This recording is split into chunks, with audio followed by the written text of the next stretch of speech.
Hello dear students, once again welcome to the chemistry lecture. Myself Jatin Puran Vairagi welcomes you all to this tiny world of chemistry, right? આપણે આ કેમિસ્ટ્રીમાં આજે ધોરણ 11 માં chapter number 4 એટલે કે રાસાયણિક બંધન અને આણ્વીય રચના એટલે કે chemical bonding and molecular structure કરી રહ્યા છીએ. એમનો આજે 20મો સેશન છે. 19મો સેશનમાં પણ આપણે થોડી જેડબલ્યુ નીટ ને રિલેટેડ ડિસ્કશન્સ કરી હતી, આયોનિક કેરેક્ટર ને એ કઈ રીતે ફાઇન્ડ કરી શકાય, કેવા એમસીક્યુ પૂછાય એની ચર્ચા કરી હતી. બોન હેબર ચક્ર એટલે કે બોન હેબર સાયકલ ડિસ્કસ કર્યું હતું આપણે. ઓકે, આજે એમાં થોડું આગળ વધીએ અને આજે આપણે લેટિસ એન્થાલ્પીને અસર કરતા પરિબળો ભણવાના છે. સૌથી પહેલા લેટિસ એન્થાલ્પીને અસર કરતા પરિબળો એટલે શું? તો કે એને ઇંગ્લિશમાં ક્યારેક આવું ટાઇટલ વંચાય તમને કે factors on which the lattice energy depends. Factors on which the lattice energy depends. Lattice energy કોના ઉપર આધાર રાખે છે? એવા પરિબળો. એવા અહીંયા આપણે બે પરિબળોની ચર્ચા કરવાની છે. First one is the charge of the ions, આયન પરનો વીજભાર, and size of the ions એટલે કે આયનનું કદ. પહેલું છે ચાર્જ ઓન ધ આયન્સ મતલબ આયન પરનો વીજભાર અને બીજું સાઇઝ ઓફ ધ એટલે એક વીજભાર અને કદ. આ બે વસ્તુ લેટિસ એન્થાલ્પીને અસર કરશે. બે વસ્તુ અસર કરશે એનો મતલબ શું? તો કે આપણે જ્યારે લેટિસ એન્થાલ્પી વાળા ક્વેશ્ચન્સ પૂછાય તો એમાં આ બે પરિબળો આપણે ચેક કરવાના થશે. આપણે કેમ આયોનિક કેરેક્ટર હતું તો મેટાલિક કેરેક્ટર અને નોન મેટાલિક કેરેક્ટર ચેક કરતા હતા, મતલબ ધાત્વિય ગુણ અને અધાત્વિય ગુણ ચેક કર્યો, એમ આવી રીતે આમાં આયન પરનો વીજભાર અને આયનનું કદ આ બંને ચેક કરવાના થાય. એમાંથી જે વધુ અનુકૂળ હોય, ફિઝિબલ હોય એને આપણે કન્સિડર કરવાનું થશે. ઓકે, હવે માની લો કે આપણે એક સમીકરણ છે NaCl મતલબ sorry Na gaseous Cl gaseous gives us NaCl solid and the energy associated with this reaction is known as the lattice energy. આ પ્રક્રિયા સાથે સંકળાયેલી ઊર્જાને લેટિસ ઊર્જા કહેવાય. ઓકે, કારણ કે વાયુરૂપ આયનોમાંથી ઘનનું નિર્માણ કર્યું છે. ઓકે, હવે અહીંયા આગળ આપણે પહેલા આ બે વસ્તુ સમજવા માટે એક ફોર્સ સમજવો પડશે, બળ, ફોર્સ. હવે ફોર્સની ફોર્મ્યુલા એક આવી છે, force F = K Q1 Q2 R². એક આવું સૂત્ર છે. F = K Q1 Q2 R². હવે અહીંયા આગળ Q1 શું? તો કે Q1 Q2 એટલે ભાર અથવા વીજભાર. આપણે વીજભારની વાત થઈ ને, ભાર અથવા વીજભાર. એ Q1 એટલે આ આયનનો વીજભાર, Q2 એટલે આ આયનનો વીજભાર, રાઈટ? અને ઈ જે Na+ ને Cl- છે એમની વચ્ચેનું જે ડિસ્ટન્સ હોય, Na+ આયન અને Cl- આયન વચ્ચેનું જે ડિસ્ટન્સ, એટલે આમાં ડિસ્ટન્સ ન હોય પણ ટૂંકમાં અણુ બનેલો હોય કે Na+ હોય Cl હોય તો બંનેના કેન્દ્રો વચ્ચે એક અંતર હશે ચોક્કસ. ઓકે, Er અંતર, રાઈટ? તો F એટલે force, that is K Q1 Q2 R². એમાં Q1 એટલે એક આયનનો વીજભાર, Q2 એટલે બીજા, ટૂંકમાં એક ધન વીજભાર એક ઋણ વીજભાર, બે તો હોવાના છે, અને R એટલે અંતર, બંને આયનો વચ્ચેનું અંતર. આવું એક ફોર્મ્યુલા છે. હવે આપણને ખબર છે ચોખ્ખી વસ્તુ કે જેમ બળ વધારે હશે, બળ વધારે આપવું પડશે, એમ ઊર્જા વધુ મુક્ત થશે.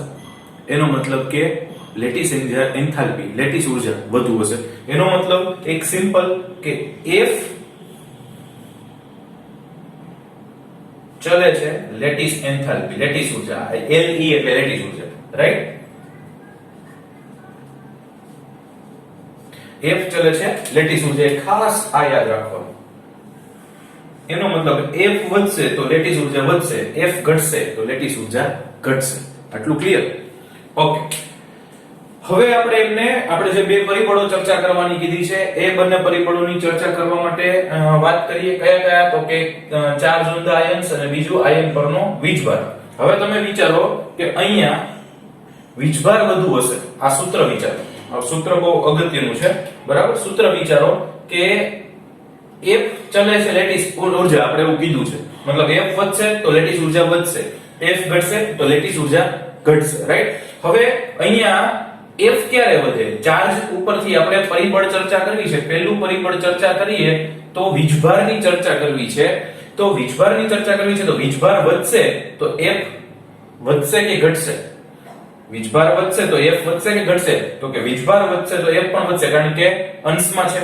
એનો મતલબ તમે પહેલું પરિબળ છે આયન પરનો વીજભાર, રાઈટ, એની ચર્ચા કરવી હોય આ આયન પરના વીજભારની ચર્ચા કરવી હોય તો તમે બહુ સિમ્પલી એવું કહી શકો કે lattice energy is in directly proportional with z plus and z minus અથવા તો તમે એને q1 q2 કહી શકો વીજભારને મેં z plus z minus થી દર્શાવ્યા છે z plus z minus ના કયો q1 q2 કયો તોય કોઈ વાંધો નથી મતલબ વીજભારના સમપ્રમાણમાં હશે લેટિસ ઊર્જા વીજભારના સમપ્રમાણમાં હશે એનો મતલબ કે વીજભાર વધશે તો લેટિસ ઊર્જા વધશે કારણ કે વીજભાર વધશે તો F વધશે અને F વધશે તો લેટિસ ઊર્જા વધશે કારણ કે વીજભાર વધશે તો F વધશે અને F વધશે તો લેટિસ ઊર્જા વધશે રાઈટ તો વીજભાર વધશે તો F વધશે F વધશે તો લેટિસ ઊર્જા વધશે ટૂંકમાં વીજભારના સમપ્રમાણમાં લેટિસ ઊર્જા હોય એવું કહેવાય ગયું કે ભાઈ વીજભાર વધશે તો લેટિસ ઊર્જા વધશે આપણે કીધું છે લેટિસ એન્થાલ્પી અથવા લેટિસ ઊર્જા છે એમને આપણે એક આયન પરના વીજભાર ઉપરથી નક્કી કરવી છે એટલે સંયોજનમાં જોવાનું જેનો વીજભાર વધુ એની લેટિસ ઊર્જા વધુ જેનો વીજભાર વધુ એની લેટિસ ઊર્જા વધુ આ પહેલું પરિબળ થયું અચ્છા બીજું પરિબળ ચર્ચા કરવું હોય મિત્રો તો બીજું પરિબળ છે આયનનું કદ અચ્છા આયનનું કદ તો સિમ્પલ તમે વિચારો આયનનું કદ વધે તો એની વચ્ચેનો બંધ છે એ પ્રબળ બને કે નિર્બળ બને બરાબર તો કદ વધશે તો એને બળ વધુ આપવું પડશે કે ઓછું આપવું પડશે તો કે ઓછું તો એનો મતલબ કે કદ વધે એમ ફોર્સ ઘટે બળ ઘટે કદ વધશે એમ બળ ઘટશે અને ફોર્સ ઘટશે તો ફોર્સ તો પાછી લેટિસ એન્થાલ્પી ના સમપ્રમાણમાં છે તો લેટિસ એન્થાલ્પી પણ ઘટશે તો બે રિલેશન આપણને મળ્યા એક વીજભાર વાળું ને એક કદ વાળું કદ માટે ઊંધું ગળ્યું જેમ કદ વધુ ને એમ લેટિસ ઊર્જા ઓછી જેમ કદ વધુ એમ લેટિસ એન્થાલ્પી ઓછી વીજભાર વધે એમ લેટિસ એન્થાલ્પી વધે કદ વધે એમ લેટિસ એન્થાલ્પી ઘટે એટલે આ બંને રિલેશન યાદ રાખો પછી આપણે આગળ કરીએ રાઈટ ઓકે મિત્રો નેક્સ્ટ ક્વેશ્ચન આપણને આપ્યો છે NaF MgF2 અને AlF3 ત્રણ સંયોજન આપ્યા છે NaF MgF2 અને AlF3 આ ત્રણમાંથી લેટિસ ઊર્જા સૌથી વધુ કોની છે પૂછ્યું હમણાં જ આપણે જોયું કે લેટિસ ઊર્જા કઈ રીતે નક્કી થાય તો કે બે પરિબળો ચકાસવાના એક કદ અને એક વીજભાર રાઈટ તો સૌથી પહેલા આપણે આમાં કદની ચકાસણી કરીએ આમાં ફ્લોરિન તો સેમ છે એટલે એની કઈ ચકાસણી ના હોય રાઈટ તો ફ્લોરિન સેમ છે એમની ચકાસણી ના હોય એટલે બાકીના જે ધન આયનો વૈધ છે એમનો વાત કરીએ તો અહીંયા કોણ વૈધું છે તો કે પેલા કદની ચકાસણી કરવામાં જોવા જાવ તો સોડિયમ મેગ્નેશિયમ અને એલ્યુમિનિયમ અચ્છા સોડિયમ મેગ્નેશિયમ એલ્યુમિનિયમ છે એમાં કદ માટે પહેલા જોવાનું કે એક જ સમૂહના તત્વો છે કે એક જ આવર્તના તત્વો છે રાઈટ એક જ સમૂહના તત્વો હોય તો એમાં કદમાં ડિફરન્સ જોવા મળશે પરંતુ એક જ આવર્તના તત્વો હોય તો બહુ મોટો ડિફરન્સ અને પાછા નજીક ના હશે તો બહુ મોટો તફાવત જોવા મળશે નહીં કારણ કે આવર્તમાં કદનો ઘટાડો ઓછો હોય સમૂહમાં કદનો વધારો વધુ હોય કારણ કે સમૂહમાં આખા કક્ષાઓ ઉમેરાતી જાય છે ઓકે તો સોડિયમ મેગ્નેશિયમ એલ્યુમિનિયમ છે એક જ સમૂહના તત્વો છે તો કે આ સોડિયમ મેગ્નેશિયમ એલ્યુમિનિયમ આ તો એક જ આવર્તના તત્વો છે એક જ આવર્તના તત્વો છે ત્રીજા આવર્તના તત્વો છે બધા એક જ આવર્તના તત્વો હોય તો પછી એમાં કદમાં બહુ ફેરફાર જોવા મળશે નહીં તેથી કદમાં વધુ ફેરફાર હશે નહીં ઓકે ચલો કદમાં વધુ ફેરફાર નથી એટલે એ મુદ્દો અત્યારે પડતો મૂકીએ પછી તો બીજું વિચારીએ શું તો કે કદ સિવાય શું જોવાનું તો કે વીજભાર જોવાનો ઓકે ચલો તો વીજભારની ચકાસણી કરવી હોય તો વીજભારમાં Na+ બીજું છે મેગ્નેશિયમનો સંયોજકતા કેટલી તો કે +2 અને ત્રીજું છે એલ્યુમિનિયમની સંયોજકતા કેટલી તો કે +3 Na+1 Mg+2 અને Al+3 આવી ત્રણ આયનો છે તો વીજભાર માટે આપણે શું કીધું મિત્રો જેમ વીજભાર વધશે કે Q1 Q2/r² સમપ્રમાણમાં ના ઓકે તો Na+Mg+2 Al+3 રાઈટ તો જેમ વીજભાર વધે એમ લેટિસ ઊર્જા વધે તો વીજભારનો ક્રમ તમે આવો આપી શકો તો લેટિસ ઊર્જાનો ક્રમ પણ તમે આવો જ આપી શકો તો લેટિસ ઊર્જા સૌથી વધુ કોની તો કે એલ્યુમિનિયમ સોડિયમ સૌથી ઓછી મેગ્નેશિયમ એના કરતા વધુ અને એલ્યુમિનિયમ સૌથી વધુ so this is our answer ફરી એકવાર વિચારો મિત્રો શું કર્યું આપણે તો કે કંઈ નથી કર્યું એકવાર કદ ચેક કર્યું એકવાર વીજભાર ચેક કર્યો કદ ઉપરથી બહુ મળતું નહોતું કારણ કે એમાં ફેરફાર નહોતો તો આપણે વીજભાર ઉપરથી ચેક કર્યું એમાં આપણને મળી ગયું ઓકે ઓકે ફાઇન. બીજું નેક્સ્ટ ઉદાહરણ આપી શકાય Na2O, MgO અને Al2O3. ત્રણ ઓક્સાઇડ આપ્યા છે, સોડિયમ ના, મેગ્નેશિયમ ના ને એલ્યુમિનિયમ. એ ત્રણમાંથી કોની લેટીસ ઉર્જા સૌથી વધુ છે? ઘણાને તો આવો પ્રશ્ન છે કે સર અમને થોડા લેટીસ ઉર્જાનું મૂલ્ય યાદ હોય. કશું યાદ નથી રાખવાનું, રાઈટ? ચલો આમાં પણ એ જ રીતે ચેક કરીએ. જો ઓક્સિજન કોમન છે એટલે એની કઈ માથાકૂટ કરવાની છે. ઓકે, તો એમાં પહેલા કદનો વિચાર કરીએ. સપોઝ તો ભાઈ કોણ છે? તો કે કદમાં એવું થશે, અહીંયા સોડિયમ છે, મેગ્નેશિયમ છે અને એલ્યુમિનિયમ છે. એટલે આ ઉપર જેવો જ ક્વેશ્ચન થઈ ગયો. ખાલી ફેર કેટલો છે? તો કે અહીંયા ફ્લોરિન ઉમેરીને સંયોજનો બનાવ્યા હતા, આમાં ઓક્સિજન ઉમેરીને સંયોજનો, આ ફ્લોરાઇડ સંયોજનો છે, આ ઓક્સાઇડ છે, બાકી છે તો સોડિયમ, મેગ્નેશિયમ અને એલ્યુમિનિયમ જ. તો સોડિયમ, મેગ્નેશિયમ, એલ્યુમિનિયમ ક્યાંના તત્વો? તો કે એક જ આવર્તના તત્વો છે ભાઈ, અને એક જ આવર્તના તત્વો હોય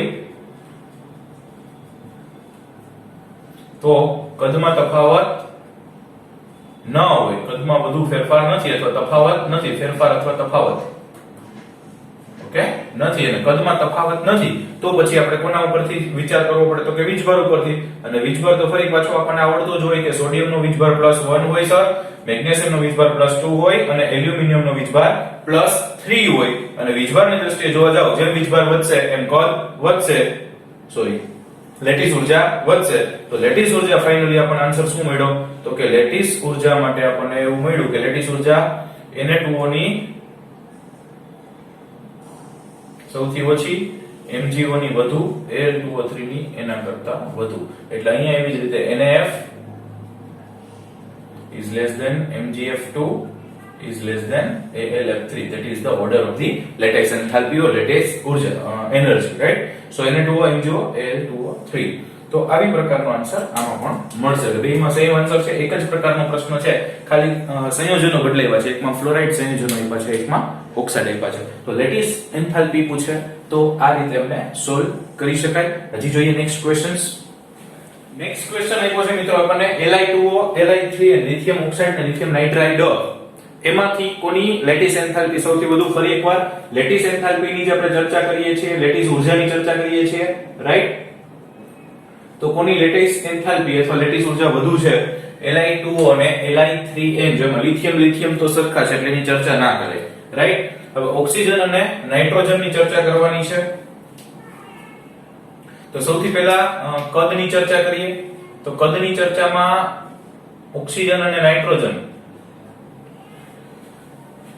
O4D, oxygen, fluorine, neon, nitrogen એટલે 14 નંબર.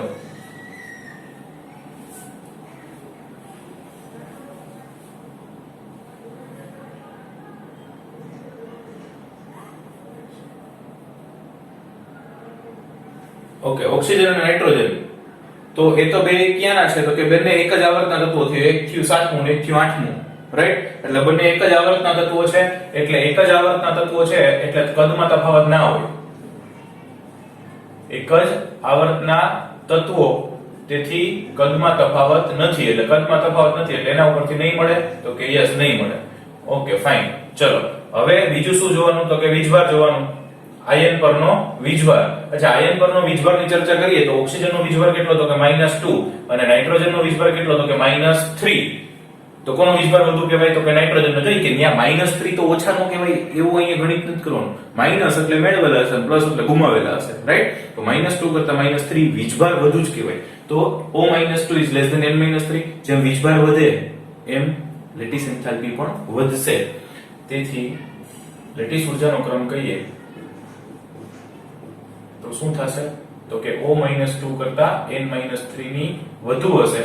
એટલે કે Li2O is less than Li3n, right? જેમ વીજભાર વધશે એમ લેટીસ ઉર્જા વધશે. તો આ થઈ ગયો આપણો answer. Li2O is less than Li3n. Okay, next question solve કરીએ. NaCl અને KCl એકદમ સાદા સાદા સંયોજનો આપ્યા છે, એકદમ ઈઝી. NaCl અને KCl માંથી કોની લેટીસ એન્થાલ્પી સૌથી વધુ હશે? તો NaCl અને KCl માંથી લેટીસ એન્થાલ્પી ચેક કરવી હોય તો બંનેમાં Cl તો કોમન છે, તો સોડિયમ પોટેશિયમ જોઈ લેવાય. ઓકે, સોડિયમ પોટેશિયમ માટે પહેલા આપણે કદની ચર્ચા કરીએ. ઓકે, તો સોડિયમ અને પોટેશિયમ છે એક જ આવર્તના તત્વો છે? તો કે લિથિયમ, સોડિયમ, પોટેશિયમ ના, આવર્તના નહીં, આ તો એક જ સમૂહના તત્વો છે. વાહ! અને એક જ સમૂહના તત્વો છે સોડિયમ પોટેશિયમ, પોટેશિયમ નીચે આવશે તો સોડિયમ છે એનું કદ પોટેશિયમ કરતા નાનું હશે, તો આ એનું કારણ છે કારણ કે એક જ સમૂહના તત્વો છે અને નીચે તરફ જશો એમ કદ વધે, નીચે તરફ જતા કદ વધે. ઓકે ને, સોડિયમ કરતા પોટેશિયમ છે એ મોટું થશે અને કદ જેનું મોટું એની લેટિસ એન્થાલ્પી ઓછી. કદ વધે એમ લેટિસ એન્થાલ્પી ઘટે, એટલે આનું કદ ઓછું, સોરી આનું કદ વધારે છે તો એની લેટિસ એન્થાલ્પી ઓછી થશે. તેથી લેટિસ એન્થાલ્પી ની વાત કરીએ અથવા લેટિસ ઊર્જાની વાત કરીએ તો NaCl ની લેટિસ ઊર્જા KCl ની લેટિસ ઊર્જા કરતા વધારે થાય. ફરી એકવાર કહું, શું કામ? તો કે K નું કદ વધુ છે, જેનું કદ વધુ એની લેટિસ ઊર્જા ઓછી. જેમ કદ વધે એમ લેટિસ ઊર્જા ઘટે. હમણાં આપણે આ લેક્ચરમાં શરૂઆતમાં કીધું, રાઈટ? ઓકે, ત્રીજો ક્વેશ્ચન આપ્યો છે મિત્રો, NaF, NaCl અને NaBr એમાંથી કોની લેટિસ ઊર્જા સૌથી વધુ હોય? NaF, NaCl, NaBr આમાંથી કોની લેટિસ ઊર્જા સૌથી વધુ? આવો ક્વેશ્ચન પૂછ્યો છે. હવે અહીંયા તમે જુઓ તો સોડિયમ કોમન છે આમાં, આ બધામાં સોડિયમ કોમન છે એટલે એની ચર્ચા ક્યાંય કરવાની ન થાય. તો કોણ વધ્યું ભાઈ? તો કે વધ્યું કોણ? તો કે ફ્લોરિન, ક્લોરીન ને બ્રોમિન. તો પહેલા આપણે કદનો વિચાર કરીએ. કદનો વિચાર શું થશે? તો કે ફ્લોરિન, ક્લોરીન અને બ્રોમિન. આ તો ભાઈ ફ્લોરિન, ક્લોરીન, બ્રોમિન તો એક જ સમૂહના તત્વો છે કારણ કે ફ્લોરિન, ક્લોરીન અને બ્રોમિન. આવી રીતે fluorine, chlorine, bromine, iodine, right? સમૂહ નંબર 17. આ તો કેવા થયા ભાઈ? તો કે એક જ સમૂહના તત્વો છે અને એક જ સમૂહના તત્વો છે તો સમૂહમાં નીચે તરફ જાશો એમ શું થાય છે? સમૂહમાં નીચે તરફ જાશો એમ કદ વધે અને કદ વધશે એટલે ફ્લોરિન કરતા ક્લોરીન, ક્લોરીન કરતા બ્રોમિન નું કદ વધુ છે અને જેનું કદ વધુ એની લેટિસ એન્થાલ્પી ઓછી. આના જેવું છે, જેનું કદ વધુ એની લેટિસ એન્થાલ્પી ઓછી. એટલે લેટિસ એન્થાલ્પી નો ક્રમ શું થશે અથવા લેટિસ ઊર્જાનો ક્રમ શું થશે?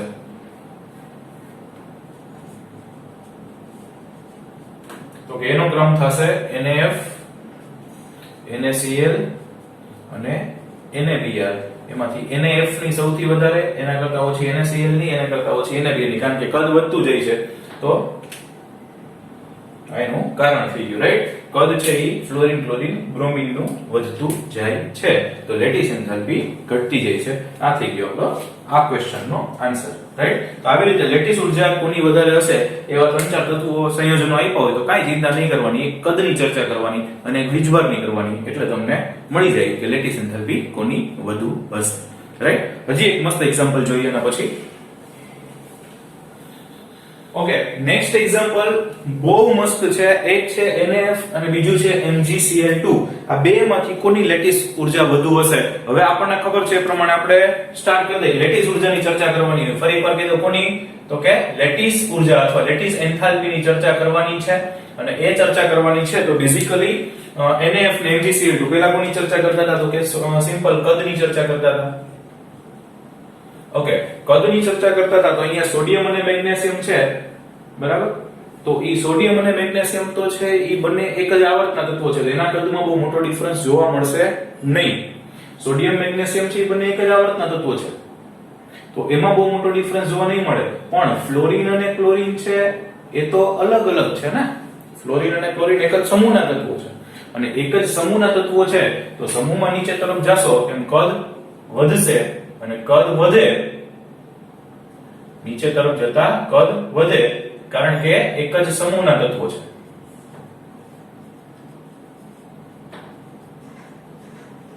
હવે વિચારો કે તો ફ્લોરિન કરતા ક્લોરીન નું કદ વધારે, હાલો એક કદ મળ્યું. હવે વીજભારની વાત કરીએ તો વીજભારની વાત કરીએ તો અહીંયા વીજભારમાં સોડિયમ અને મેગ્નેશિયમ છે તો Na+1 છે, Mg+2 છે તો એમાં વીજભાર છે એ મેગ્નેશિયમ નો વધુ થયું.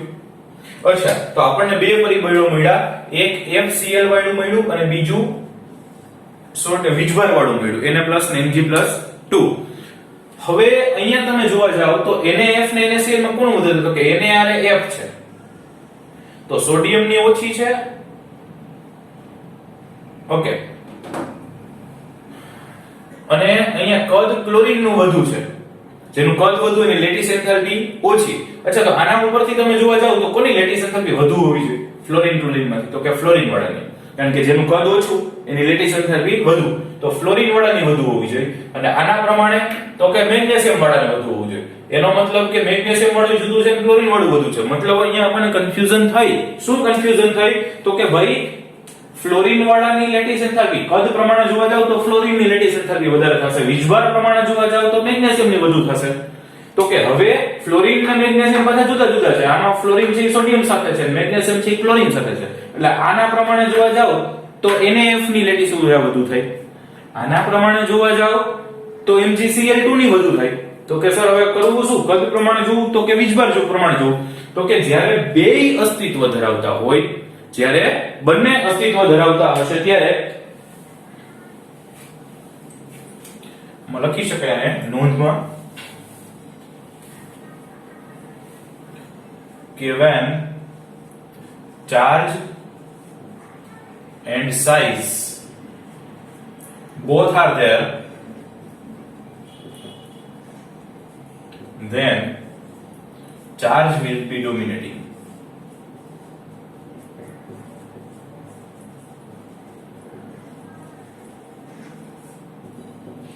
કોણ કોણ?